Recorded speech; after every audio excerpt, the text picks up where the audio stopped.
Hi there guys, and welcome to another Train Sim 2017 video. Today we're doing something I haven't done in a long while, and that is a review / authenticity test. And what I mean by that is I have the Class 58 manual sitting in front of me, and on here we have the Class 58 from DTG. I've had about 2 seconds with this previously, so this really is sort of the first time I've driven it up from Longbridge just to outside Longbridge to do this video. We're just going to have a look at the manual, look at the loco itself, we'll pick up some wagons, and then we're going to head just down to Redditch. It's just the length of this route at the moment. This is the DP Simulations Birmingham Cross City Line. I just like it for doing these little reviews. I get good frame rates out of it, and it looks pretty. So we'll start with the outside of the 58. It looks half decent. It looks half decent, shape-wise and everything like that. Texturing's a little bit off for my liking. It's a little bit dark on the front. Could have been done better. Multiple working cables are all there. Everything looks about right. Main reservoir, pipes and brake pipes all look good, which you'd expect really from a DTG product. Things that are a little bit sort of like proper middle of the road is the bogies and the underframe.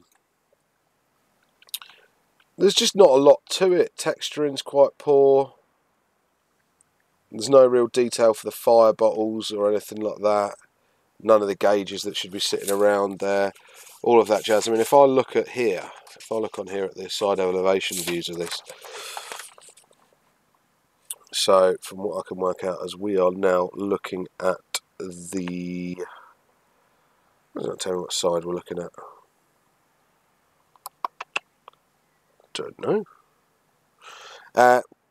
So here we should have battery box, fuel tank, and then things like the fire bottles and everything around the other side. So it's just a bit plain. I think if something does let this down, it really is the texturing at the moment. And actually it's just a repeat, I think. Is it slightly different? Yeah. Meh. It's alright. It's alright. Let's move into the cab. And this is why I bought this. So the Class 58s themselves were the first loco to have this design of cab, and I can't remember what they actually called it, the Rail Freight Standard or something like that. It was quite good. It was quite good. I quite like the cab. We'll have a quick look at what we should have all around us, and then we can get going. We'll back up and get the wagons in a bit. So what have we got from left to right on the gauges? We have our park and brake indicator on and off. It doesn't come up with on, it should come up with on there when it is on. Brake overcharge, yeah, that's right. Indicator lights, brake test, AWS in out, engine stopped. Wheel slip and general fault on the next side. Then we've got the main reservoir pipe pressures, brake cylinder pressures, brake pipe and control reservoir is here. And then we've got the AWS, and this is the AWS horn, so it's the speaker for it. Speedo, screen wash, slow speed control, ammeters, start-stop buttons, alarm tests. Crew communication buzzer doesn't work either, nor does the alarm test. Everything else so far seems to be doing it. Hot plate as well. Sometimes I quite like the hot plate to turn off and on and off. I know it's a bit stupid. Second man's wiper works alright. No horn working on the second man's side. Texturing in here. This, okay. I don't mind it. I don't mind it at all. Oh, down here, by the way, I think is more like heat and ventilation stuff. Oh, what does it say? Warning, removal of this cover exposes high-speed rotating blades. Oh, there you go. Seat texturing. That's pretty pony, isn't it? Handles and stuff. Yeah, I mean, it's alright. It's alright. It's nothing to write home about. Really is nothing to write home about. Let's look at functionality. So, oh, front lights. Why did that... Okay, cab lights. Desk lights. Yeah, they seem to... So that's the cab light. They're the instrument lights. Can't dim them. Oh, we can brighten them though. Oh. Okay. Fair enough. Demister, no. Headlight, yes. Oh, that changes them all at the same time. Okay. And the brake inspection lamp you don't really expect to work anyway. So we have our headlights and markers on. There's the tails. They're alright.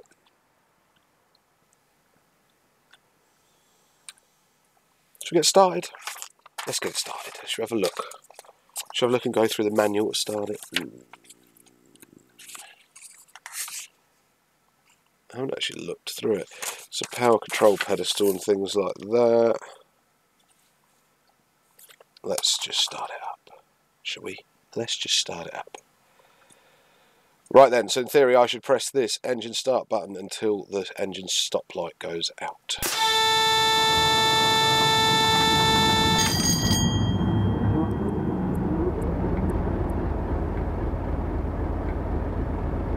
Which has got out, so that's quite quick. The reason the AWS I think was going off there is because I actually had it in forward when I should have had it in neutral. Sounds.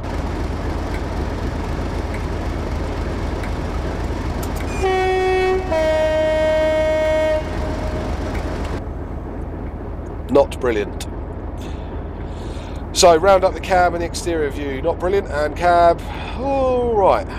Not the worst in the world, but I think the sounds are going to let it down, so it makes it probably a bit undrivable. Do we have opening windows? Yes, we do. You can just hear those crap sounds. Let's back up and we'll go and get some wagons. Let's just pull our brakes off and our parking brake off.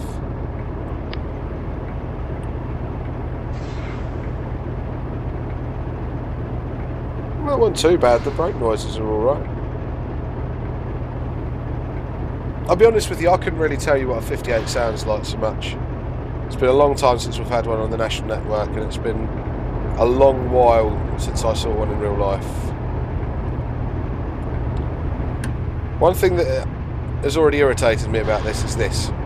It's the power handle. You can hear it's got notches, but it's not notched, which is quite annoying.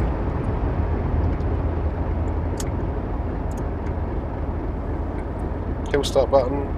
Oh, Stanley, yes! Jeez, that's loud, but yeah, that's cool.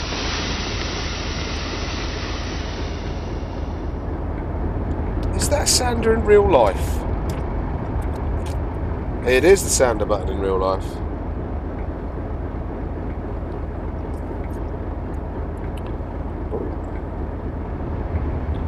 Need to give it a little bit of power.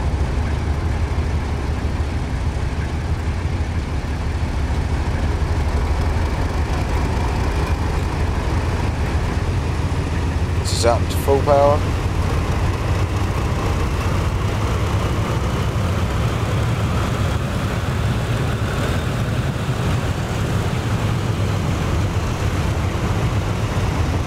The actual throttle takes quite a lot to move it.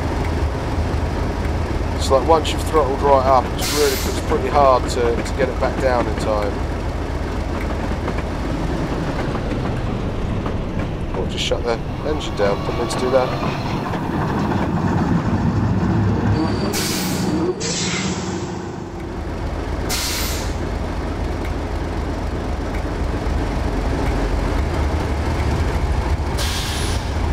Back up into these wagons and then we'll see what it's like driving that way. Oh, this would be a spotter's paradise in these days, wouldn't it? Come on.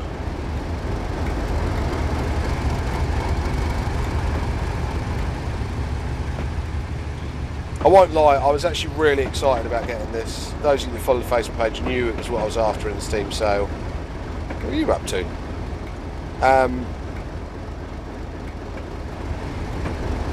can't say it's growing on me just yet.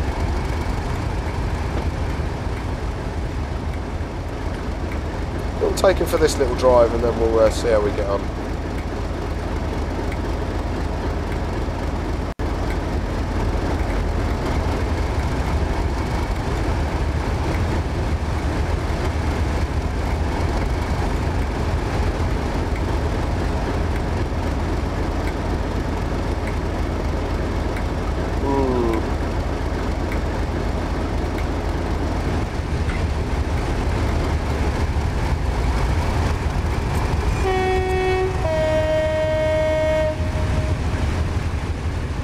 Not the worst of the DTG horns, but it's definitely not the best. So we've got a load of unloaded HAAs.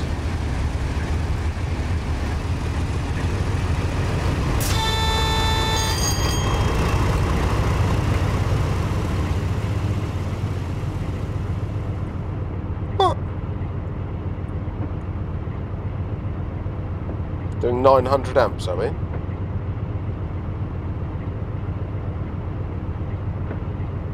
Oh, that's a really helpful gauge, that, because it underreads by about 900.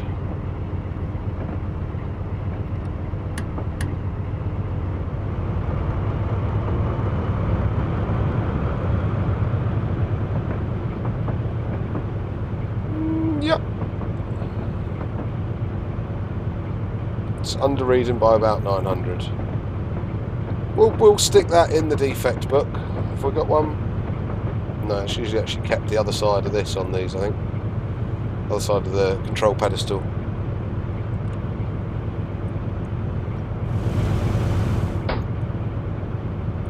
Let's get that cab light out.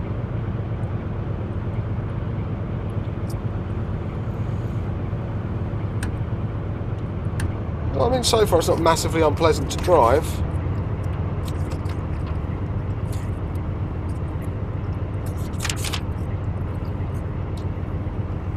Do you want me to read you the blurb from the front of this? I know you can't answer and ask silly things like that, but let me read you the blurb about the 58 itself.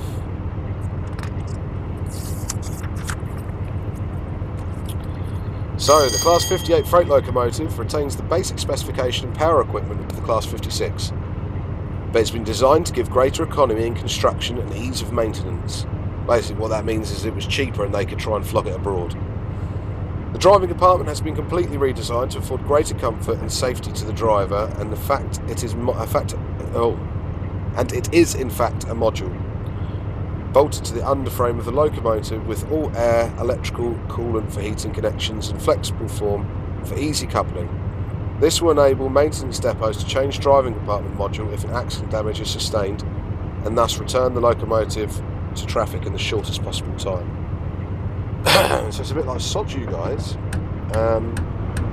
Let's thrash this a little bit.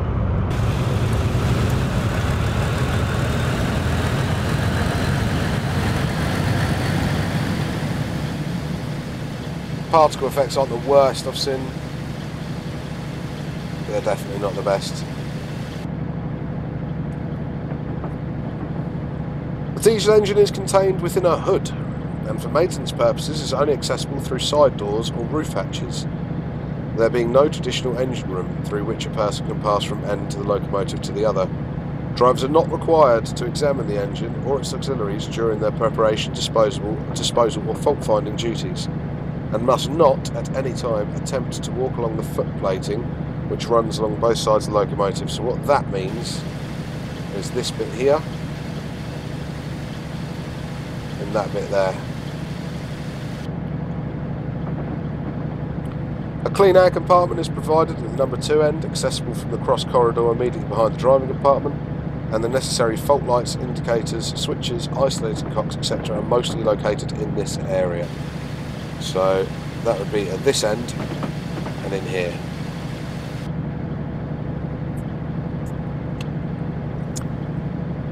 The interior of the driving compartment is so designed that the power controls are grouped together on the pedestal to the right of the driver's seat, thus enabling the driver to pass in front of the pedestal to gain access to his seat. So that's was one of their big cab design things. They were really pleased about that. So the 58s, a little bit of history on the 58s. 58s were primarily designed to haul coal. They didn't do the best job of it in the world. They had CPEX traction motors. Well, CPEX installed in the traction motors to mean that they would control their wheel slip really well. But they didn't keep their wheels down brilliantly.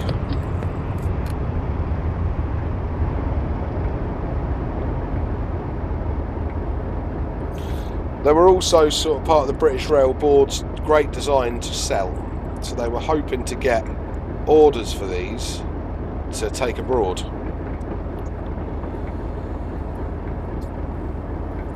So one of the locomotives, the new Class 58, has been designed with export in mind.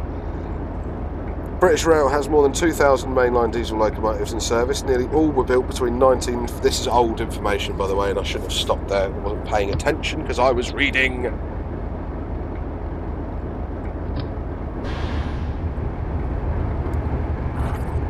So where was I? So yeah, this is old, but they have more than 2,000, all dating from between 1957 and 1965. And in only a few years' time, most of the earliest examples will be due for replacement. So when was this book published? I will tell you. My guess is about 87, 88. 1986 was first published. So there you go.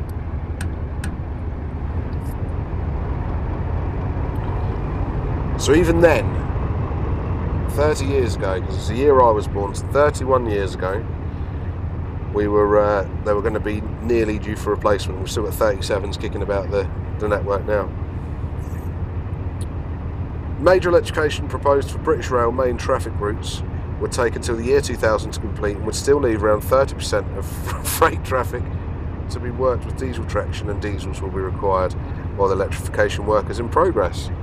Well, that didn't happen, did it? The Class 56 locomotive was introduced in 1976.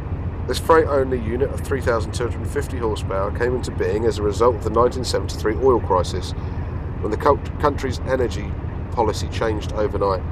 A new freight locomotive was urgently needed to handle the expected increase in freight traffic, notably power station coal and merry-go-round trains.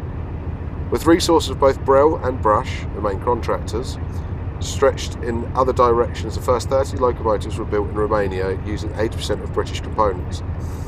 In basic design, the Class 56 is little more than a Class 47 superstructure mounted on different bogies with a more powerful diesel engine installed in place of the original 2,750 brake horsepower Sulzer unit. It was BR's first production locomotive to use AC electrical power generation with alternators and rectifiers supplying power to DC traction motors. I know this is talking about the 56, bear with me, it does go on to it. It's part of the story of it. Compared with other locomotives in service, the 56 is a higher adhesion weight with the ability to produce an increased pull at slow speeds. It is however expensive to build because it's 20-year-old superstructure designed from the Class 47 with integral underframe, a concept dreamed up when labour costs were a great deal less than they are today, and suffers from the disadvantage that it is difficult to introduce openings in its stressed body side for maintenance access. But in its use of modern AC traction technology, the Class 56 has been a valuable tool for the development purposes. So think of the Class 56, even though this is trying to basically say, oh yeah, we just made the 56s to be prototypes. They weren't, they just didn't know what they were building at the time, really. In 1977, British Rail Engineering asked BR's design facility to prepare a design for a freight locomotive suitable for export markets. So remember that in the 50s, 40s, 30s, 20s, teens, 1890s, 1880s, for 100 years, Britain's been exporting, had been a massive exporter of railway equipment, locomotives, coaching stock, all sorts. And in this day and age, so the 70s were like, well, nobody's really buying anything because people were all going for Alco stuff, EMD, General Electric, so places like India, Bolivia, Argentina, Mexico, all those places were going for American stuff over the British stuff. whereas we had the colonies. So back in the day we were exporting a lot to the likes of Australia, South Africa, those sorts of places, African continent in whole really. Somewhere along the line was. The Australians did a bit of both. They took some British, some American stuff. They got licenses to build, I think it was EMD stuff out there. So yeah, British engineering asked to design a facility export, It was hoped at the same time the design would satisfy BR's future needs for diesel requirements. What was obviously needed here was a locomotive simple in design, relatively easy and cheap to manufacture with very low maintenance costs. A formula calculated to be the unit sales appeal abroad. So it meant that they could be maintained pretty much anywhere for bugger all.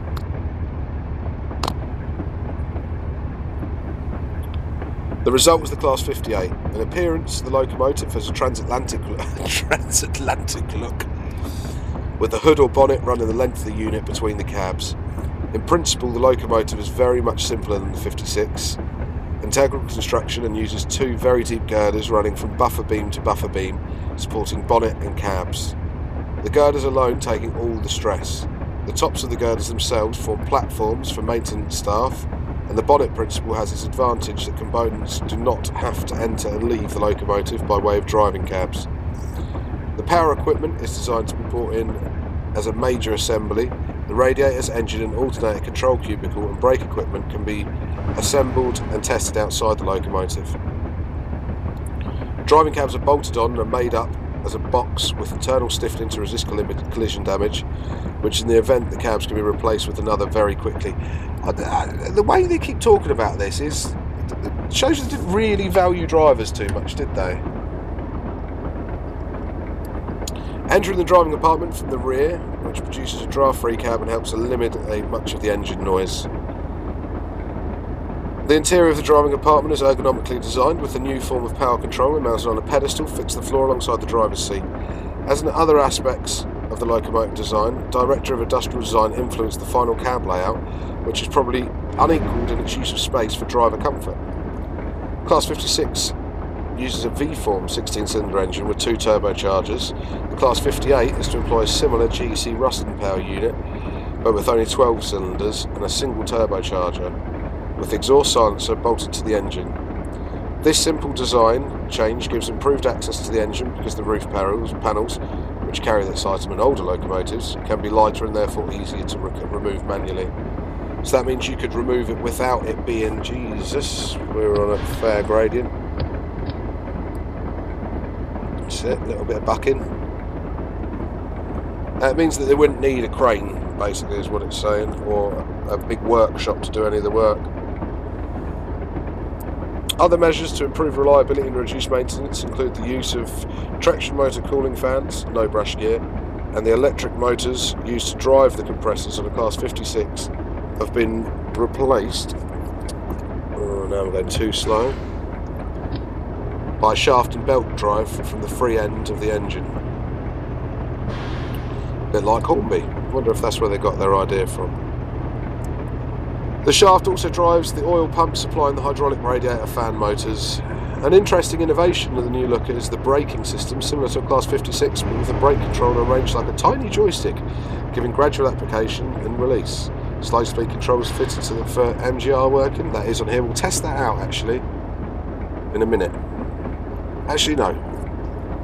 Let's test that out now. So let's look at the slow speed procedure, shall we? Let's go back to the manual. This video will be a bit techie. I felt like a bit of a techie one. Let's have a look.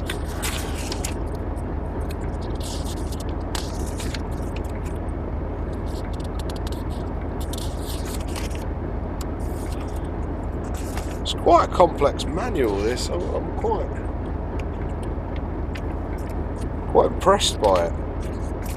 I haven't actually sat and had a read of it. I was waiting to get the 58 before I started reading this manual.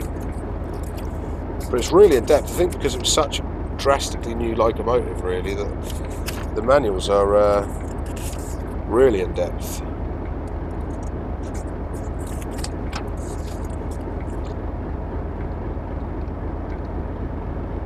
go. Driving instructions.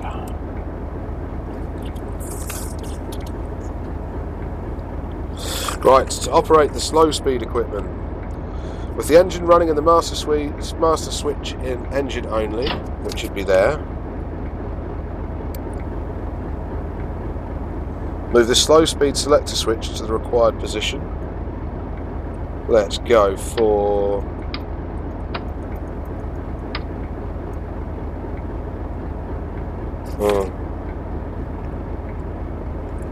I can't say I know what that switched to, if I'm honest. It just seems I can go 1 or 2. Can I go any further? No. It's not even a pull and twist, it is literally just a click 1. Okay, let's put it to 2, I think that is. That should give us 1 mile an hour.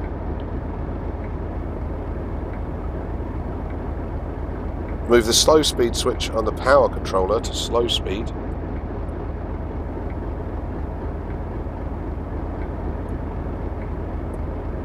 Huh. Not modelled. To press the DSD pedal and move the master switch to forward and open the power controller handle to the on position. So we're going to go like that and then like that.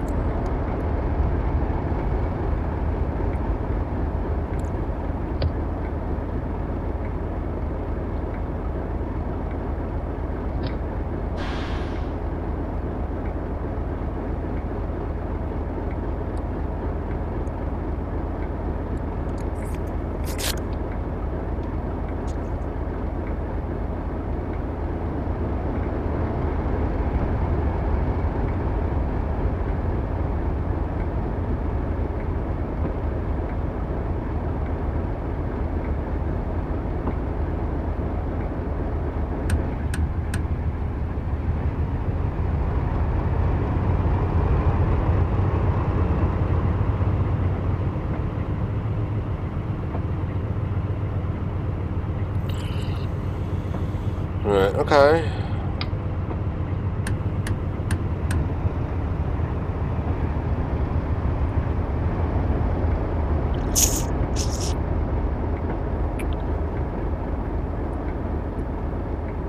Right.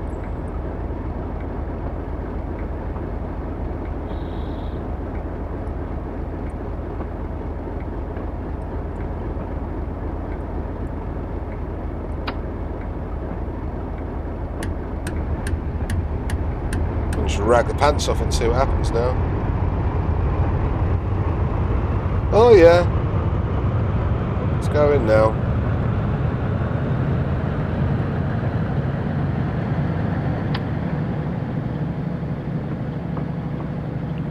It's trying to do something, but I think it's me not working it out properly more than it not working. I'd think they've done slow seed before and got it working pretty well. So it's not a problem. Right, where were we with the book? I was going to go on about traction motors.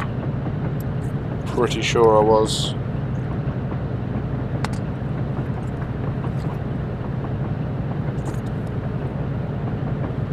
It doesn't actually list that in here, which is a bit annoying. So that book was the BR equipment that I mentioned in my in the shed tour. It's by David Gibbons. That geezer is the guy who actually does all the illustrations for the actual BR manuals as well. Very talented fella. Very, very talented fella. So I've got like 2 miles to sum this up. What do I think of it? I'm going to use it. I definitely can see myself driving it at some point. Is it perfect? Not by a long shot. I like the driver. Looks like he's had a hard life, bless him.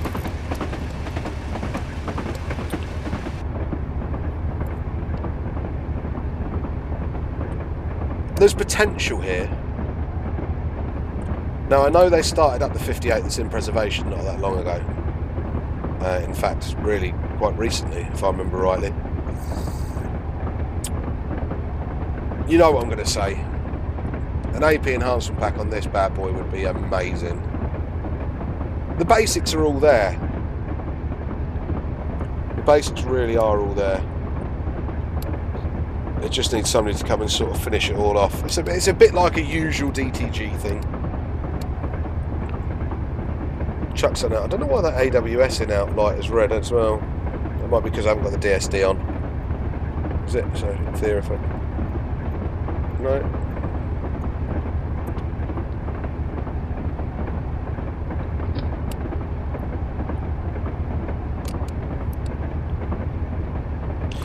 I like it. I won't lie. I like it. And I think there is some really cool scenario potential kicking about for it as well. It's just waiting to be unlocked, really. I'm not as enthusiastic about it as when I first saw it being that it was coming out. But who is generally these days when the train comes out?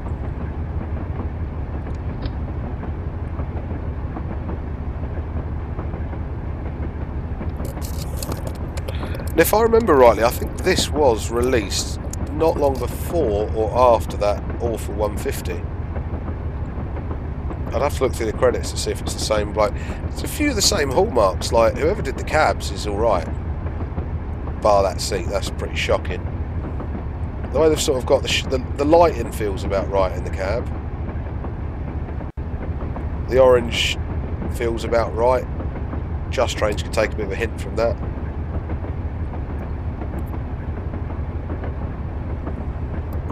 I'd like to see a bit more functionality, system scripted a little bit better, i.e. the handbrake on off, the starts procedure.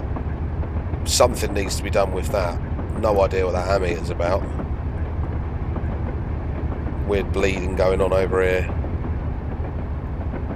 That power handle does desperately need to be notched, because that would be awesome. Apart from that, guys, a sale price, yes.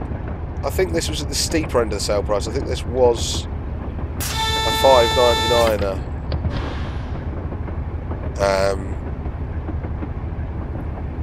I wouldn't go out and jump. If you're not going to use it, don't go and buy it. I'll hopefully see it in some scenarios soon as AI even. That'd be quite nice for some early 90s stuff. And there's some good workshop scenarios out there I've looked at, but they all want the marketplace repaint, and I haven't pushed myself to buy that yet. And at $149 I can't really moan. I should do, really. So yeah, quick word about this route. I can't wait until it's finished. It's been a bit quiet recently about it, but it's lovely. It's very well done.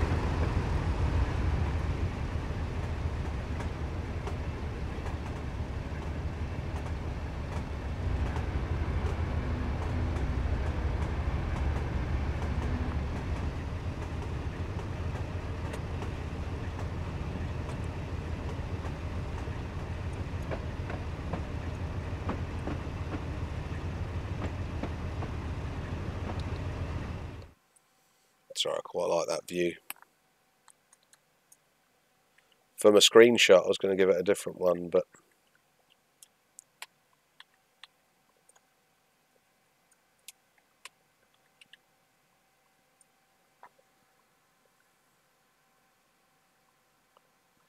do I like that? Yeah. But I do also quite like that.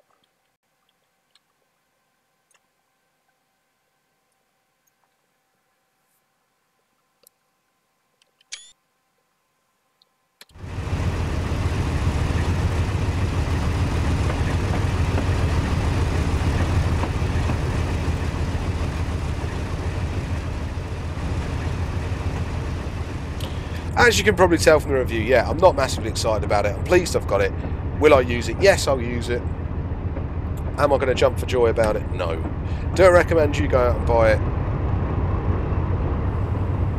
Only if you're going to use it. Only if you think, if like me, you're a bit of a 58 fan. I'm not a massive 58 fan. I'm a fan of the cabs. I like this design of cab. I like the 60 for it. I like the 92. I like to see the evolution of it. And this was the first one. So Kind of had to have it, really.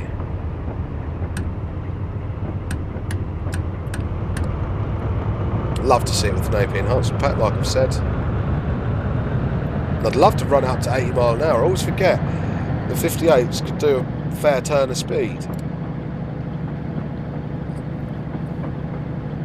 Do you know what I mean? 80 mile an hour's...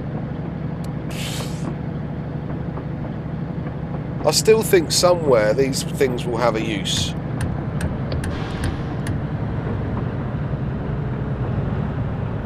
There's quite a few sitting in Spain.